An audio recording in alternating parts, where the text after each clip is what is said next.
Hi friends, कैसे आप सब। उम्मीद करता हूँ आप ठीक ठाक होंगे।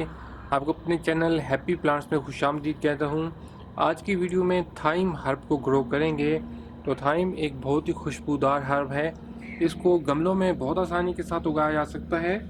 तो पहले मैं आपको थाइम हर्ब के बीज दिखा देता हूँ। ये फ्रेंड्स मेरे हाथ में थाइम हर्ब के बीज हैं और आप देख सकते हैं कि थाइम हर्ब जो है इसके बीज बहुत छोटे छोटे होते हैं। तो अभी मैं आपको इनको लगाने का तरीका बताता हूँ।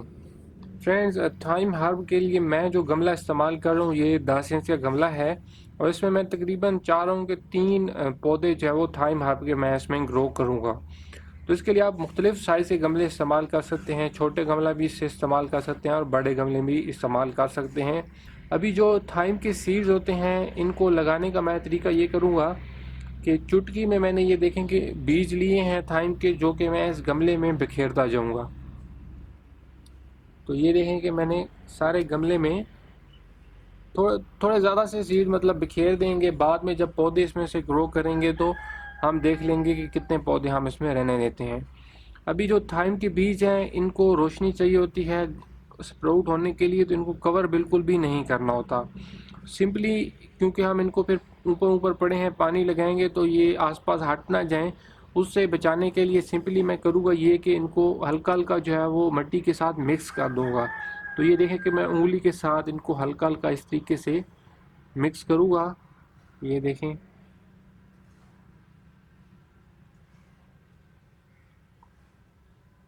उसके बाद फिर मैं जगह को बिल्कुल हल्का हल्का जो लेवल भी करूँगा। ये देखिए फ्रेंड्स कि हमने अपने थाइम के जो बीज हर्ब थाइम हर्ब के हैं वो लगा दिए। अब इनको हम मॉइस्ट करेंगे तो आपने देखा है कि बीज बहुत छोटे हैं, इसलिए इनको बहुत एहतियात के साथ हम मॉइस्ट करेंगे। और मैं स्प्रेयर के साथ जो है वो इनको पानी लगाऊंगा। तो इनको मॉइस्चर बहुत अच्छा चाहिए होता है। थाइम हर्ब जो है वो एक दफ़ा ग्रो कर ली जाए तो बहुत लंबे अरसे तक बार बार इससे आउटपुट जो है वो मिलती रहती है। अगर आप इसको बहुत गर्म दिनों में ग्रो कर रहे हैं तो मतलब गमला जो है वो सीडलिंग करने के बाद इसको आपने दोपहर की जो धूप है तेज़ उससे कवर में रखना होगा। और अभी जो महीना है जैसे कि अक्टूबर नवंबर दिसंबर वगैरह हो गए, ये ठंडे महीने हैं, तो इनमें आप इसको फुल टाइम धूप में भी रख सकते हैं। लेकिन क्योंकि बीज बहुत छोटे हैं इसलिए आपने इस चीज़ का लाजमी ख्याल रखना है कि जगह जो है जब सीडलिंग कर लें उसके बाद जगह खुश्क नहीं होनी चाहिए, इसमें नमी जो है वो लाजमी रहनी चाहिए। तो अभी इसमें फ्रेंड्स जैसे ही बीज उगना शुरू होते हैं तो मैं इनकी जो अपडेट है वो फिर आपके साथ शेयर करता हूँ। और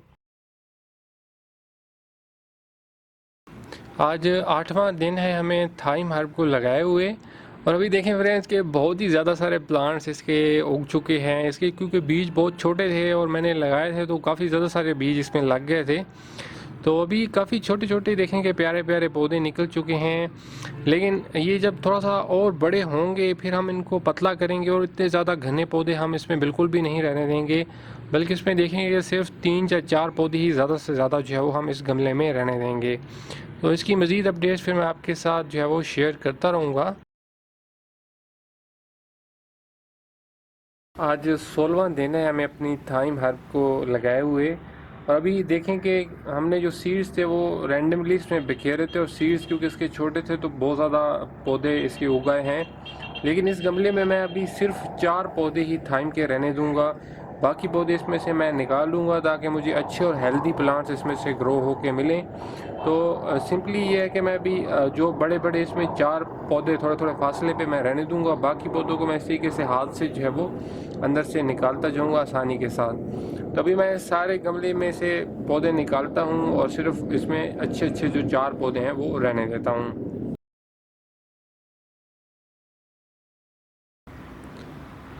थाइम हर्ब को 55 दिन हो चुके हैं और अभी ये इसकी मौजूदा सूरत हाल है। तो अभी माशाल्लाह से पौधों ने काफ़ी बड़ा होना शुरू हो दिया है और अब ये मैंने फुल धूप में रखे हैं। उम्मीद है कि कुछ दिनों में ये और बड़े हो जाएंगे। तो थाइम की जो हार्वेस्ट है वो अब से शुरू की जा सकती है इसकी, क्योंकि पत्ती इस्तेमाल करने होते हैं। लेकिन अभी मैं अपने पौधों को थोड़े से और दिन दूंगा, थोड़ा ये बड़े हो जाएं, तो उसके बाद फिर हम इसकी आहिस्ता आहिस्ता साथ साथ हार्वेस्ट करनी भी शुरू करेंगे। तो इसकी फिर मज़ीद अपडेट्स भी मैं आपको देता रहूँगा।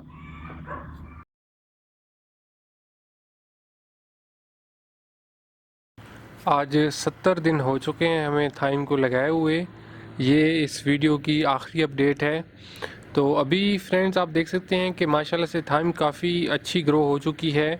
अभी क्योंकि दिसंबर का महीना चल रहा है और सर्दी बहुत ज़्यादा हो गई है, इसकी वजह से जो सर्दी वाले महीने होते हैं, ख़ासकर जो दिसंबर जनवरी होता है, इनमें पौधों की जो ग्रोथ है ये काफ़ी स्लो रहती है, इतनी ज़्यादा तेज़ी से ये नहीं बड़े होते। और फिर बहार में पौधे ज़्यादा जल्दी जल्दी उगते हैं। तो अब आप देख सकते हैं कि ये जो थाइम है इसकी अब हार्वेस्ट करनी शुरू की जा सकती है। इसके पत्तों को काफ़ी खुशबूदार हर्ब है, इसको खुश्क करके भी इस्तेमाल किया जा सकता है और इसको इसी तरीके से सब्ज़ पत्ते भी इसके इस्तेमाल किए जा सकते हैं। बहुत से खानों में, चटनी में ख़ासकर इसको इस्तेमाल कर सकते हैं। और ये उगानी भी काफ़ी आसान है और एक दफ़ा उगा ली जाए तो काफ़ी लंबे अरसे तक इससे हार्वेस्ट ली जा सकती है। उम्मीद है कि आपको मेरी ये वीडियो पसंद आई होगी। इसको अपने दोस्तों के साथ ज़रूर शेयर कीजिएगा।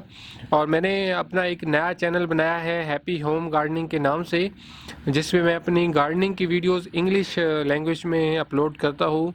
तो अगर आप मेरा वो चैनल भी देखना चाहते हैं, इंग्लिश लैंग्वेज में वो है, तो मैं उसका जो लिंक है वो मैंने डिस्क्रिप्शन में दे दिया है, उसको विज़िट कर सकते हैं और सब्सक्राइब कर सकते हैं।